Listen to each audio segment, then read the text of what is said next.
Good morning and welcome to East End United's Sunday morning worship. As we gather, we remember and celebrate the unconditional love of God and the wonderful diversity of human expression.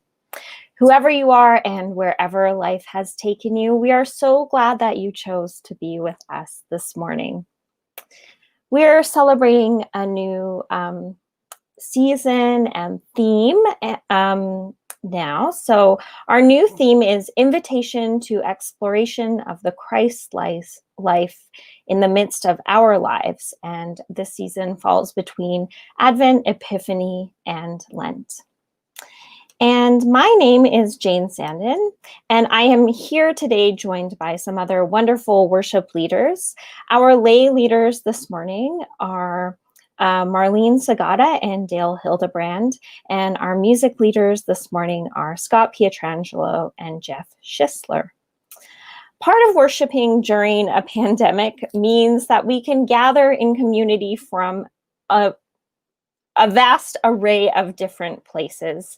And a lot of you are here this morning watching this service where Jeff and Scott are from the traditional territory of the Mississauga, the Anishinaabeg, the Haudenosaunee, and the Huron-Wendat peoples.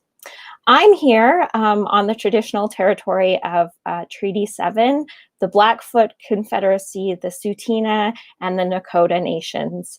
And Dale and Marlene are in Frontenac County on the Algonquin First Nation traditional territory.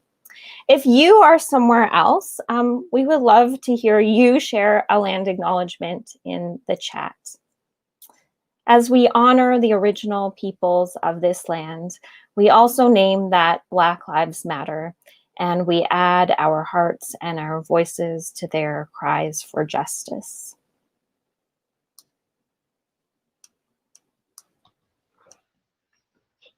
Good morning, everyone.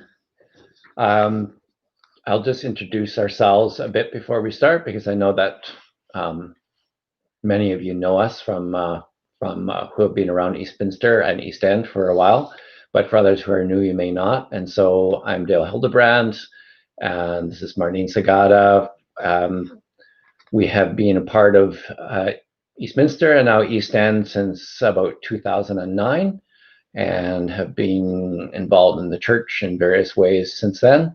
I work for the United Church of Canada, one of the regional councils. Marlene is a retired midwife. You'll hear more about her story as we give our reflection later on. So we're very happy to be with you this morning from our farm, which is just north of Kingston, and we look forward to worshiping together with you this morning. So we'll start with the call to worship, and Marlene and I will read it responsively. In the beginning, when God created, a wind swept over the waters, a breath warmed in the dark voids, a spirit called forth creation. God gave in grace. Let there be light for all to see. Let there be water for all to splash in. Let there be life in the midst of death. Let there be life beyond death. We have been claimed by the God who calls us children. We, as followers of the Christ, have been called by name. As with those who have gone before us, God promises to pass with us through the water. We will not fear, for God is with us. The rivers shall not overwhelm us, for God is our guide and our protector. The waters that tested us are now the waters that wash us and nourish us. Come, let us worship together. Good morning. Please join me in the opening hymn, Come and Find the Quiet Center, with the words printed on your screen.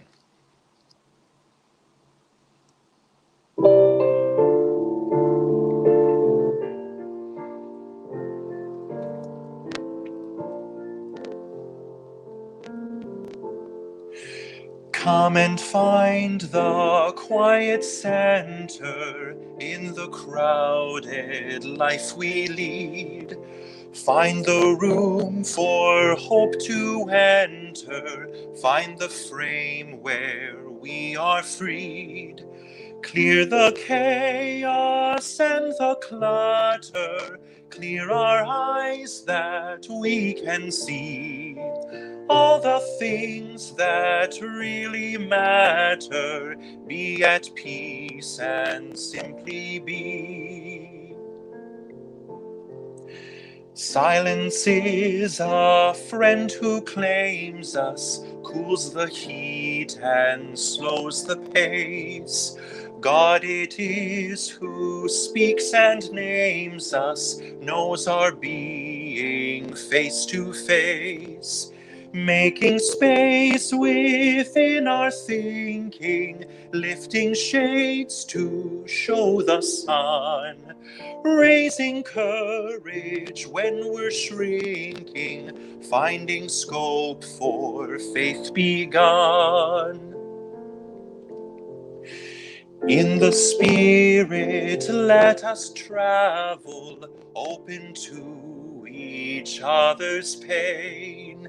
Let our loves and fears unravel, celebrate the space we gain.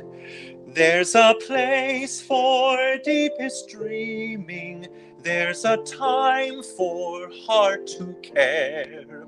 In the Spirit's lively scheming, there is always room to spare.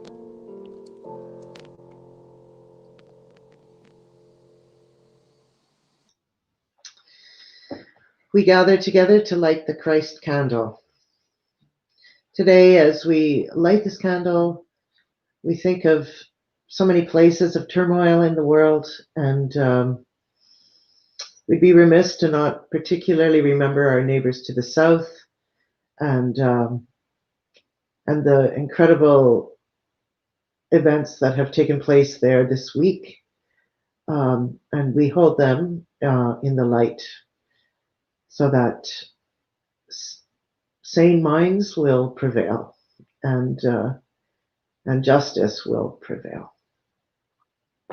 I'm reading this morning from a poem by John O'Donohue, and after that we'll light the candle and pass the peace. This is the time to be slow. Lie low to the wall until the bitter weather passes. Try as best you can not to let the wire brush of doubt scrape from your heart all sense of yourself.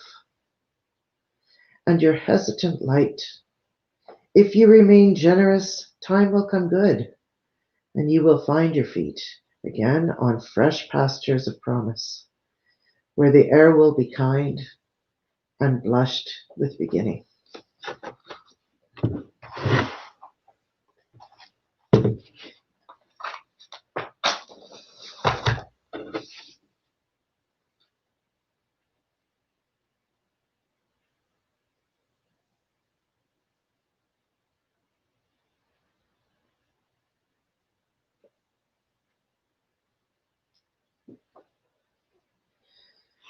We light this candle to add the warmth and light of source and spirit to our own hesitant light in this time of darkness. The peace of Christ be with you all. And also with you.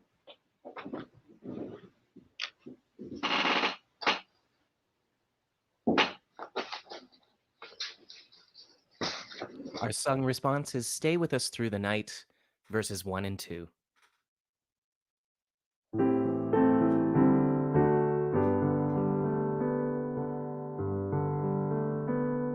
Stay with us through the night.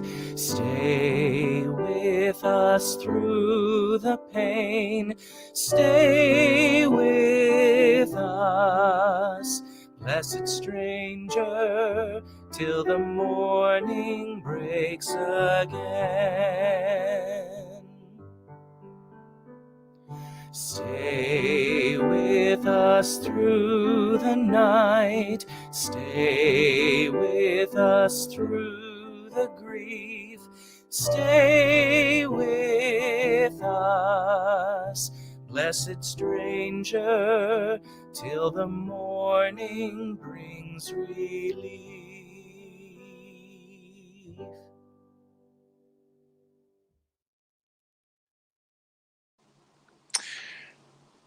Our gospel reading is from Mark chapter 1, verses 4 to 11. John the Baptizer appeared in the wilderness, proclaiming a baptism of repentance for the forgiveness of sins. And people from the whole Judean countryside and all the people of Jerusalem were going out to him and were baptized by him in the river Jordan, confessing their sins. Now John was clothed with camel's hair, with a leather belt around his waist, and he ate locusts and wild honey. He proclaimed, "The one who is more powerful than I is coming after me. I am not worthy to stoop down and untie the thong of his sandals. I have baptized you with water, but he will baptize you with the Holy Spirit." In those days, Jesus came from Nazareth of Galilee and was baptized by John in the Jordan. And just as he was coming up out of the water, he saw the heavens torn apart and the Spirit descending like a dove on him. And a voice came from heaven, "You are my Son, the Beloved. With you I am well pleased."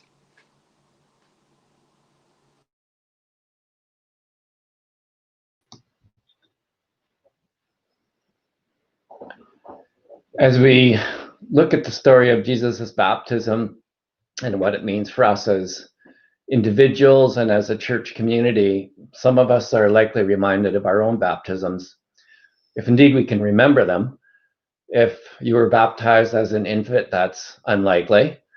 I think I was about 15 or 16 when I was baptized, and in the Mennonite church that Marlene and I grew up in, adult baptism was a part of the doctrine and belief of that church. And furthermore, that church also believed that baptism wasn't baptism unless it was done by immersion. So that meant a full and complete dunking your head completely underwater. And so how did we do that? Well, in the early days of that church, we went to a local farmer's pond, and we did it there, obviously, in summertime. And then later on, our church splurged for a baptismal tank. And so, yes, our church had a pool. I don't remember the heavens opening up. I don't remember doves coming down. I don't remember much more from my baptism than the water was not really the temperature that I liked, and that swimming with clothes on and a baptismal robe is impractical and not that enjoyable. But that's how I was baptized, and that's how Marlene was baptized, full and complete immersion. In the United Church, baptism is one of the two sacraments that are celebrated, the other one, of course, being communion. And it's a ritual meant to signify that we belong to the Christian community. And we baptized infants and seniors and everyone in between. And it's a very joyous occasion at East End, and I know that we all look forward to the time when we can do that again in the sanctuary and have that great baptismal parade around the sanctuary. What we'd like to do this morning is sort of explore baptism as a lens and a metaphor for the time that we find ourselves in. And we see baptism as a metaphor, as an expression of the experience that is central to our lives as a Christian community, that cycle of life and death, of suffering and of healing, of pain, of joy, of despair and hope. It's mid-January. We are in the depths of winter, and we are also in what feels like certainly the sort of lowest trough of this pandemic that we're in. And so baptism, as we experienced it, had three distinct elements: entering the water, being submersed, and surfacing. So we'd like to explore those three phases through some contextual reflection and story. First phase, moving into the water. What does it mean to approach the water? I guess it all depends on the context, doesn't it? On a beautiful, hot summer day, what is more blissful than to dive into a cool Canadian lake. For me, that's always the highlight of the summer, is that first plunge into the lake. And on a cold day like today, what's more blissful than soaking in a tub of hot water? But water can also be something that's associated with danger and trial. I remember several years ago, I was heading to a cabin up north on the Irondale River with 3 friends, something that we do several times a year. It was early spring, and the river, which had a propensity for flooding its banks, was indeed flooding. And when we arrived to the cabin, you have to walk into the cabin. And when we arrived, we saw that the water was actually up to the bottom step of the cabin, which was up on pillars. And we sort of looked at each other and we thought, okay, well, surely the river has crested. And we thought, do we go back? Do we stay? We'd look forward to this. We want to stay. And it was getting evening. So we had our dinner, we went to bed, confident that the river was moving in the right direction, that is, down. And when we awoke the next morning and we stepped out of our bunks, we stepped into 3 inches of water onto the floor of the cabin. The water had gone up probably 3 or 4 feet during the night. And all around us was swiftly moving icy water. It's a long story, but we escaped with the help of a kayak that someone waded out to get, and eventually a canoe. But it was something I would never forget. So water can be dangerous.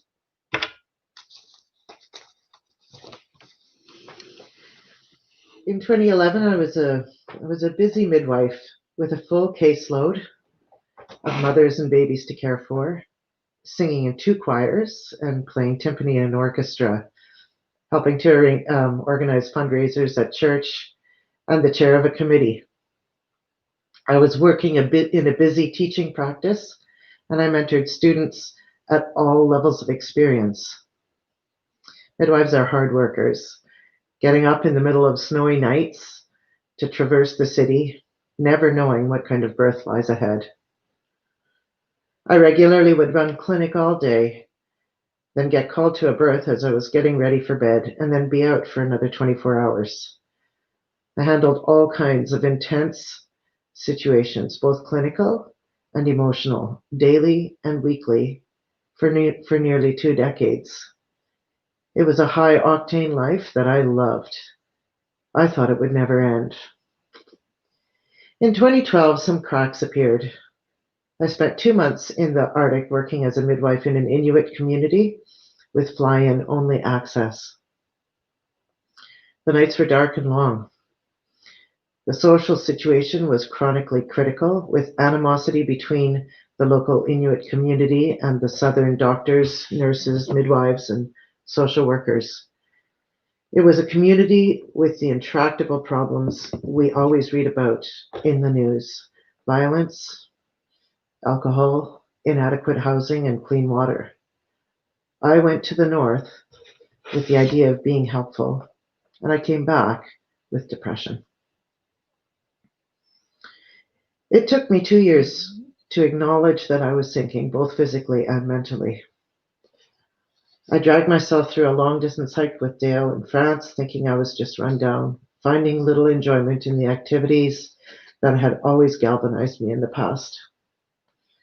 Finally, in 2014, I talked to my family doctor, and she prescribed a mild antidepressant. It was another 1.5 years before I filled the prescription. I still thought I was invincible at this point, and that a little chemical correction would allow me to keep up the pace. But I was sinking, and the mental health issues spread to physical health issues. My family doctor diagnosed me with fibromyalgia, a chronic pain condition that is usually accompanied by fatigue and depression. Of course, I ignored both her and the diagnosis. But by 2017, I couldn't hold it together any longer. I came back from a weekend off call to the news that I would have to be up all night due to a decision made by another midwife, and I finally fell apart. The idea of heading into another night of decision making and responsibility just broke me right in half. Something I had handled with ease and even with relish became my breaking point. I called another midwife in tears, and she sat with me while I slowly disassembled and then gently prized my pager out of my hand. A few phone calls later, I was officially on medical leave.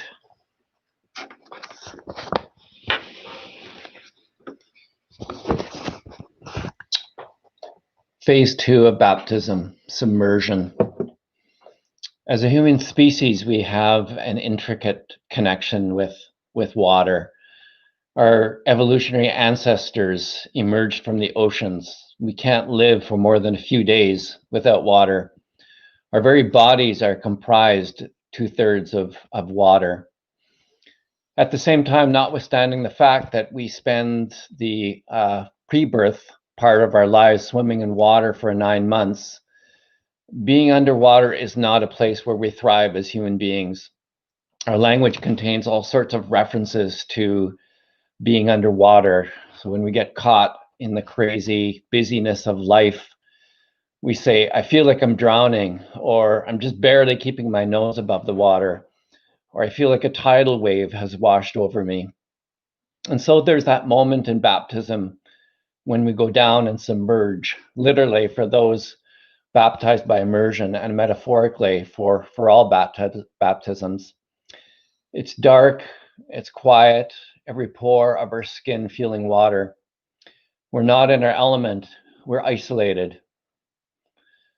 Since mid-March of last year, we have all experienced many moments when we felt under the water, alone, apart, disengaged, afraid, anxious.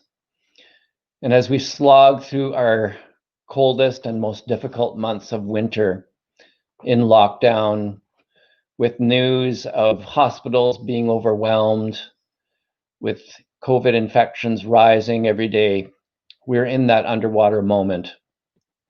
Those who study pandemics and similar disasters have identified distinct phases of pandemics. There's that pre-disaster phase characterized by fear and uncertainty about what is coming. Think back to last February and early March, almost a year ago. And then there's the moment of impact, panic buying, toilet paper hoarding. Then there's the heroic phase, celebrating medical staff and other response efforts, the banging of pots and pans in April and May.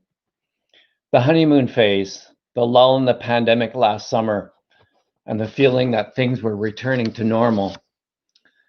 And then there's that most difficult phase, and what is often the longest phase, and they call it the disillusionment phase. Increased depression, substance abuse, plummeting mental health, disregard for public guidelines and pandemic norms. Think about the politicians who headed to the tropics over the Christmas holidays, but they're not the only ones. So yes, we're currently in the disillusionment phase. And there is as many experiences of that phase and that submersion experience as there are people tuned into the Sunday morning service. We all want that phase to be short. We want to see light at the end of the tunnel. But sometimes we have to be prepared to be there for a while.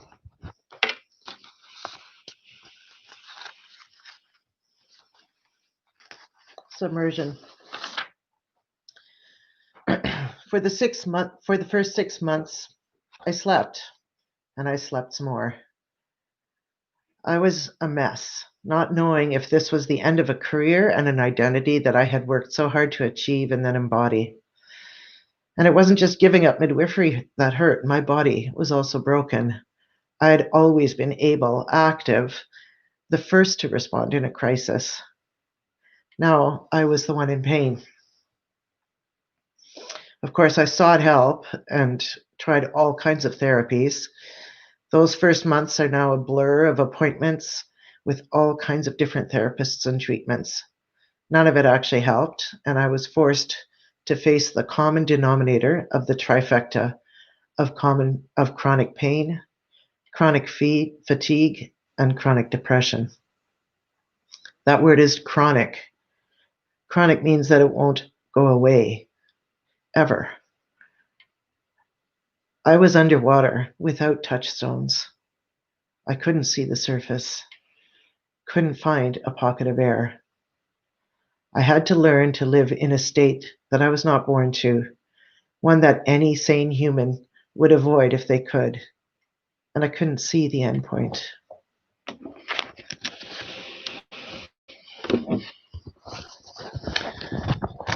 The third phase of baptism, surfacing. Underwater, it's not our element, and so even as we symbolically hold our breath, we anticipate moving up to the surface and doing what we can't do underwater, breathe normally. Yes, we long for normality now. There's a quote that I wrote down a number of years ago. I can't remember who said it, but I was really struck by it. And it goes like this: after these things happened, things return to normal, which can happen if you're not careful. Baptism signifies a coming up out of the water into something new, something different. And so the question I have for all of us is, where is God calling us, or to what is God calling us in 2021 as we anticipate emerging from this underwater period?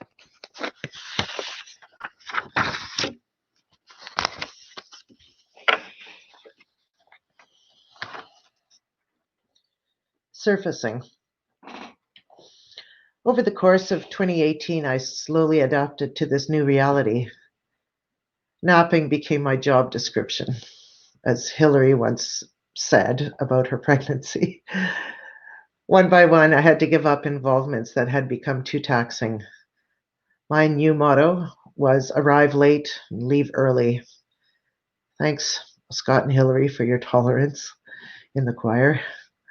I discovered that any therapeutic manipulation triggered a long flare-up of pain and fatigue, which I finally sorted out after it took me 8 weeks to recover from a massage appointment. I learned that any emotional stress, even a small one, would have the same triggering effect. I found that after months of trial and error, that antidepressants numbers 1, 2, 3 didn't work, and had some really interesting and uncomfortable side effects. But bingo, number 4 was the ticket. And in fact, solving the problem of depression was the beginning of my process of surfacing. It's unlikely that I'll ever be free of chronic pain and fatigue, and that's really hard. But a few obvious self-talk methods can help.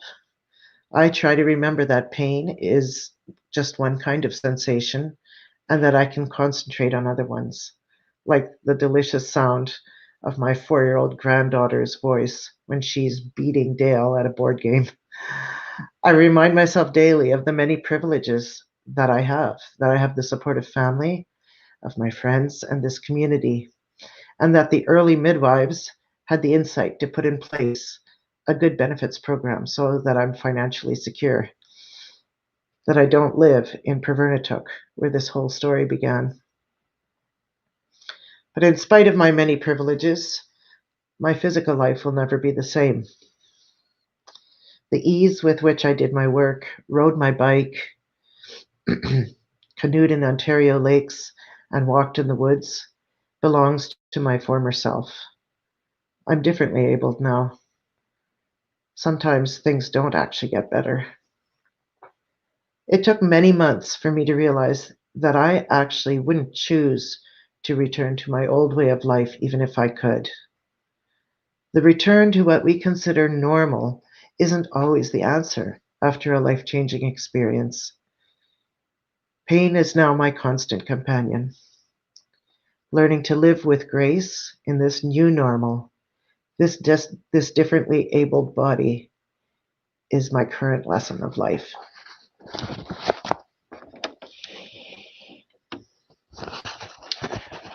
Is God calling us back to normal? We need to ask that question of ourselves as individuals, of ourselves as a community of faith, and ourselves as a society. The easiest thing would be for us to slip back into normal routines, patterns of behavior, ways of organizing ourselves as a church and as a society. And yes, some things will be wonderful to have normal again.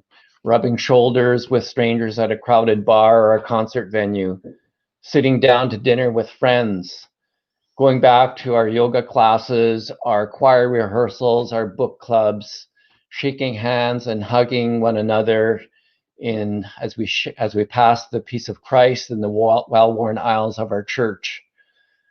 But the worst possible thing we could do is go back to normal in the way we organize our economic life, in the way we see race and social class, in the way we interact with our ecology systems, and dare I say, in the way we are church. In the Old Testament, the Israelites understood plagues and floods and famines and violent disruptions of society as God calling them to a new self-understanding. The prophet Jeremiah wrote, "Death has come up into our windows. It has entered our palaces to cut off the children from the streets and the young men and women from the squares." The history of the Old Testament is just one long litany of the Israelites' experience of skin boils, grasshopper hordes, water turning to blood, frogs, lice, flies, livestock pestilence, hail, locusts, darkness, and the killing of firstborn children. How do we reconcile these things with being God's chosen people? The prophets and writers of the Hebrew scriptures interpreted these things in ways that do not immediately resonate with my understanding of God, that God was punishing them for bad behavior and using the suffering and misery that resulted from all these terrible events as a corrective.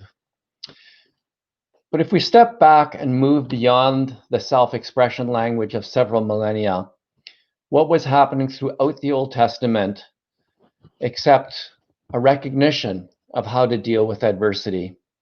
People have always searched for meaning in the misfortunes of difficult times.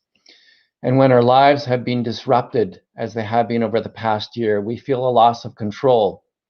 And right now, our natural inclination is for a return of that control. But as Arundhati Roy, the Indian philosopher, writer, and activist says, historically, pandemics have forced humans to break with the past and imagine their world anew. As we close our reflection, we'd like to read a short excerpt from one of Roy's essays that she wrote early on in the pandemic called "That Pandemic is a Portal." And it's a piece of writing that I've thought about often over the last 10 months. And I think it's still as relevant, probably more relevant now than when she wrote it at the beginning. And so Marlene is just going to read a short excerpt from that essay. Our minds are still racing back and forth, longing for a return to normality, trying to stitch our future to our past and refusing to acknowledge the rupture. But the rupture exists, and in the midst of this terrible despair, it offers us a chance to rethink the doomsday machine we have built for ourselves. Nothing could be worse than a return to normality. This one is no different. It is a portal, a gateway between one world and the next. We can choose to walk through it, dragging the carcasses of our prejudice and hatred, our avarice, our databanks and dead ideas, our dead rivers and smoky skies behind us. Or we can walk through lightly with little baggage, ready to imagine another world and ready to fight for it. Our East End faith community is about to embark on a transition journey as we move into a time with our new intentional interim minister, Reverend Dan Benson. We are going to be baptized together as a church. We're going to need to go down into the water, and we're going to need to spend some time submerged. But is this timing perfect or what? What an opportunity we have to imagine ourselves in another world, to imagine another church, to reimagine ourselves. May we have courage to travel down a road that we have never been on before.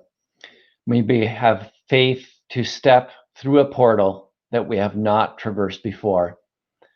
And may God be with us as we take this journey together. Amen.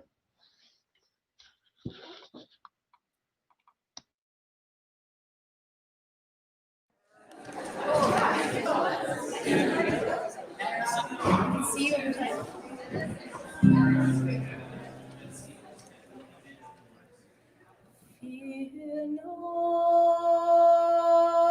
the pain, let its weight fall back into the earth, for heavy are the mountains, heavy are the seas.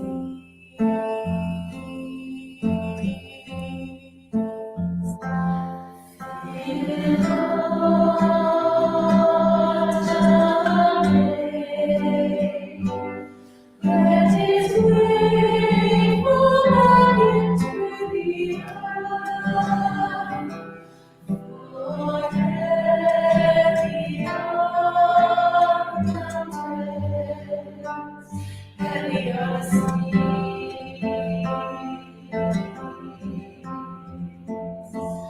Fear not the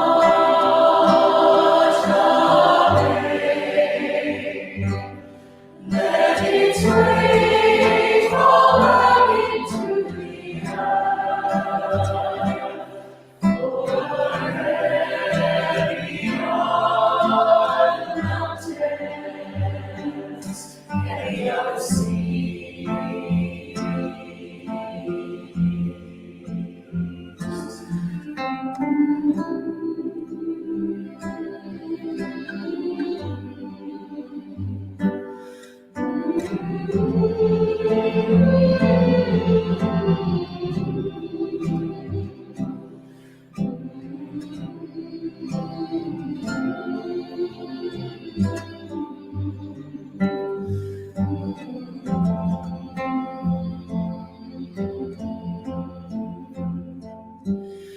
Fear not the pain, let its weight fall back into the earth, for heavy are the mountains, heavy are the seas.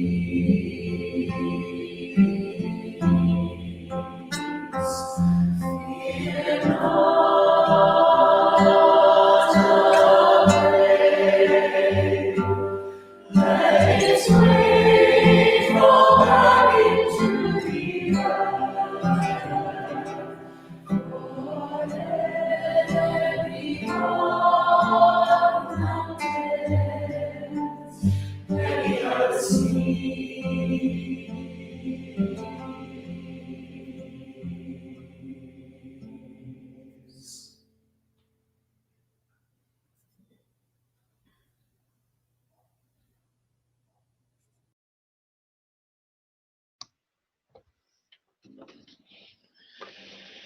We respond now with our prayers and the prayers of the community and of all of us together. If you have any prayers that you wish to have mentioned, put them in the chat and I'll make sure to include them near the end. I encourage you to do so. Prayers of pain, prayers of joy, anything that you'd like to hold up in the community. Source and spirit of our communal gathering, we are mindful today of the many ways in which our bodies, our families, our cities, and our world are in pain. We are in the deep of winter, a time in which many of us struggle to feel the light that we know will surely come. We are also in the long game of a pandemic, already weary of the fear of illness and missing physical relationships with those we love. We also know that we have to dig deeper still and must stay the course until science and the tincture of time bring us to the finish line. Today, I'm thankful for the work of medical researchers, those who develop medications that help so many of us with our mental health, with our bodily pain, and now with the vaccines that we've all been waiting for. We pray for everyone in our community with chronic and intractable illness. Many of us wear this trouble on the outside where it can be seen by others, but we know that many also keep these struggles to themselves.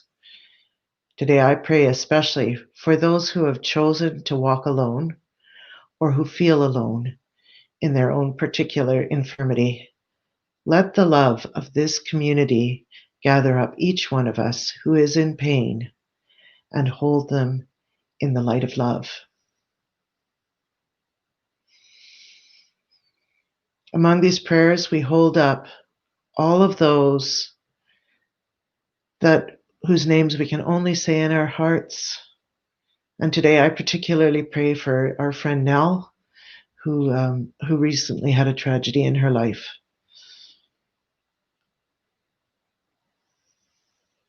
In our ecumenical prayer cycle, we pray today for Iran, Iraq, and Syria, 3 countries of the Middle East, which have known little else than war and violence for decades. They now also struggle with the virus that has affected the globe. We hold the people of these countries in our prayers today. In the Shining Waters region, we remember Mount Albert United Church, Alpha Korean United Church, Bloor Street United Church, and Trinity United Church in Gravenhurst. And in our East End Regional Ministry, we're thankful for the members of the community committee and their work. Although apart, together we wait for warmth and light. Together we wait for this time to pass, as it surely will. Although apart today, together we sing the prayer of our faith in all these things.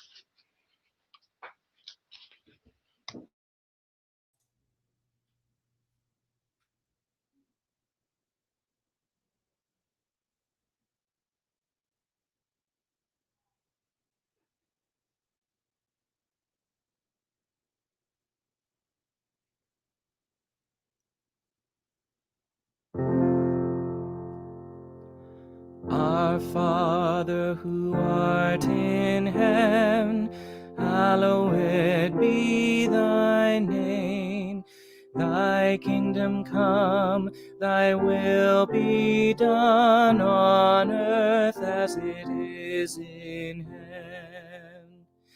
Give us this day our daily bread, and forgive us our trespasses, as we forgive them that trespass against us. And lead us not into temptation, but deliver us from evil. For thine is the kingdom and the power and the glory, forever and ever. Amen.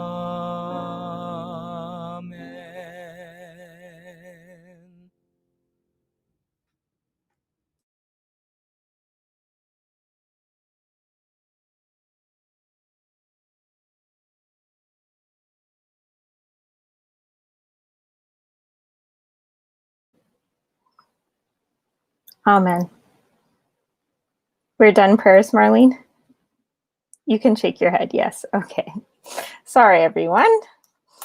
Now we celebrate the life and work of our East End United congregation, and there is a lot happening coming up this week and new events. So this week we welcome back our Thursday hymn sing. That's happening at 7:30 on Facebook Live, led by the section leads and Hillary and Scott. So we'd love to join us for that. We also have a new initiative, and this is actually beginning on January 8th. We're so grateful to have Lori Bain in our community in such a challenging time. She does grief work throughout the year, and she has created a new online grief support group. It's for people who are grieving things that have recently happened to them, losses that have been impacting them for a long time, and these could be death or non-death related losses. So there will be 10 sessions. They will be bi-weekly, and the first session is happening on January 18th, and it will be a watch party for a film called Speaking Grief. So if you're interested in that, we welcome you to join us for that first session. I'm going to put Lori's email in the chat, but you can also find more information about that in our weekly newsletter. Okay, we also have a program called Showing Up for Racial Justice and Defunding the Police, and it's someone speaking from Showing Up for Racial Justice Toronto. That is happening on Tuesday, January 12th. That's this Tuesday at 7:30 p.m. on Zoom. I'm also going to put Karen's email in the chat if you would like more information about that. And Karen and the Community Committee are also sponsoring, along with our new multi-faith partners, the Unitarian Universalist Congregation and Danforth Jewish Circle, a session next Sunday at 2 p.m. on Zoom about overrepresentation of Indigenous people in prison. So we'd love for you to join us for that. Reverend Deborah took a little break from her leadership of Bible study on Tuesdays and a time to tend to our souls, which is Zoom practice, spiritual practices. So Bible study is at 8:45 in the morning on Tuesdays, and time to tend to our souls is Fridays at 8:15. And I'm sure Reverend Deborah would love to have any new members for that. All right. And as always, thank you so much for those of you who continue to support us financially in this time of pandemic. You can make a one-time donation by going to our website, eastendunited.ca, and clicking the red Give button. We also now accept e-transfers. This is pretty new. So you can e-transfer us to the email donate@eastendunited.ca and mail a check anytime to our Glen Rhodes campus.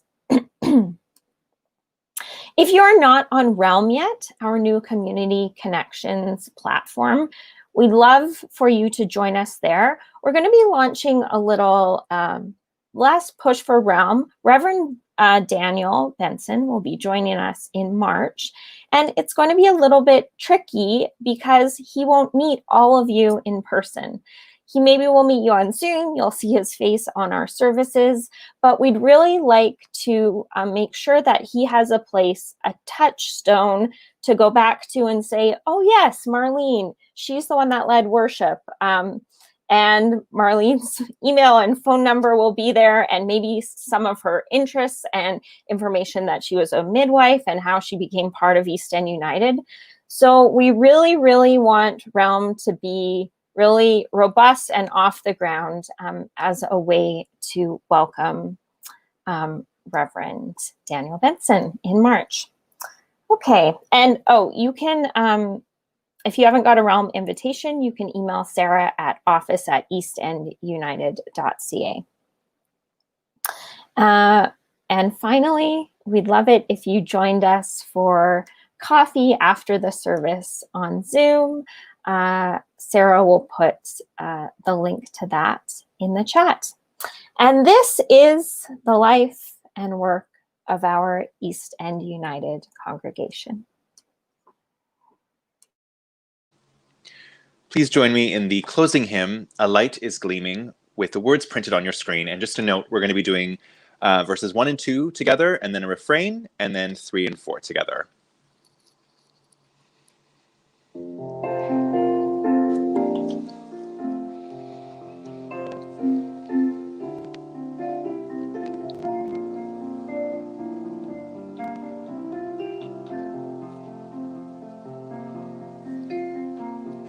A light is gleaming, spreading its arms throughout the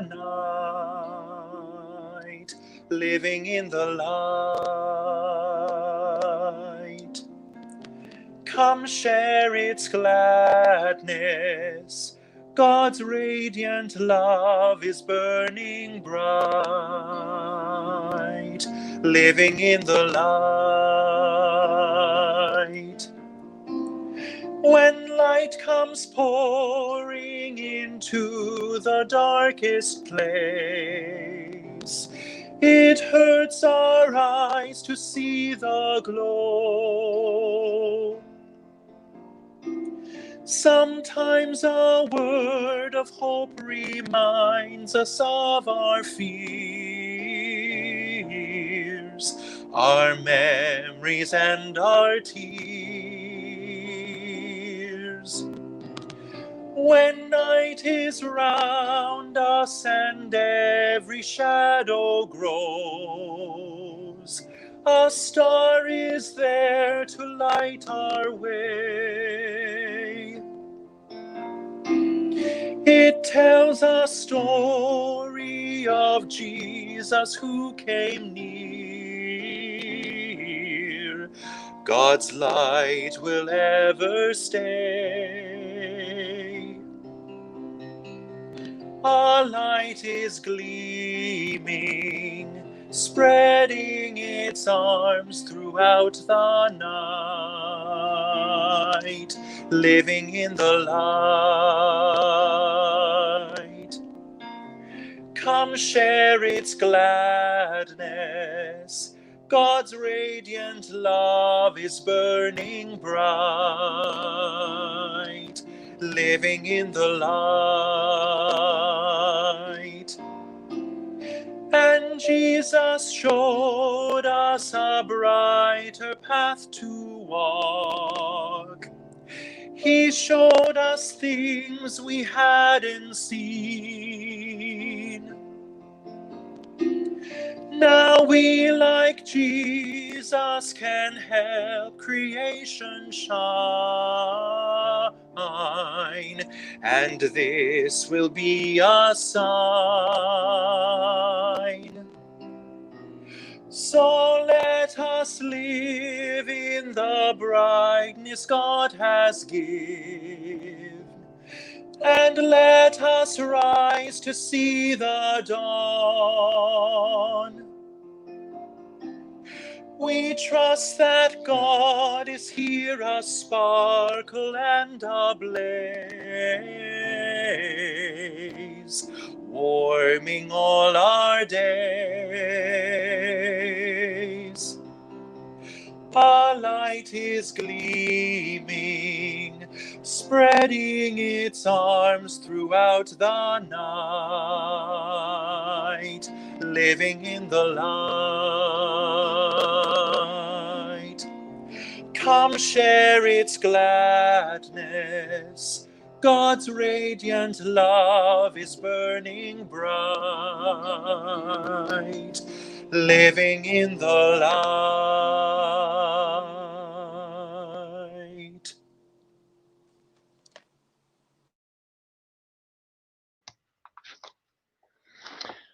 It's been great to be with you this morning through this virtual service.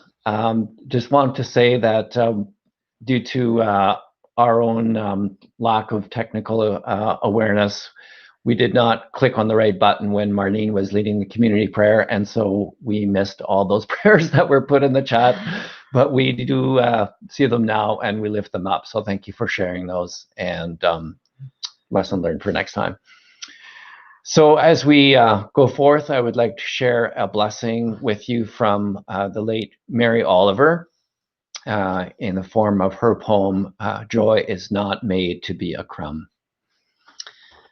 If you suddenly and unexpectedly feel joy, don't hesitate. Give into it. There are plenty of lives and whole towns destroyed or about to be. We are not wise and not very often kind, and much can never be redeemed. Still, life has some possibility left. Perhaps this is its way of fighting back. That sometimes something happens better than all the riches or power in the world. It could be anything, but very likely you notice it in the instant when love begins. Anyway, that's often the case. Anyway, whatever it is, don't be afraid of its plenty. Joy is not made to be a crumb. Amen.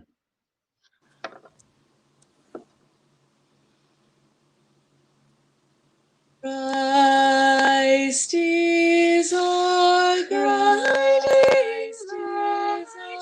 Christ is our guiding light. Come, let us walk in the way of peace. Christ is our guiding light. Come, let us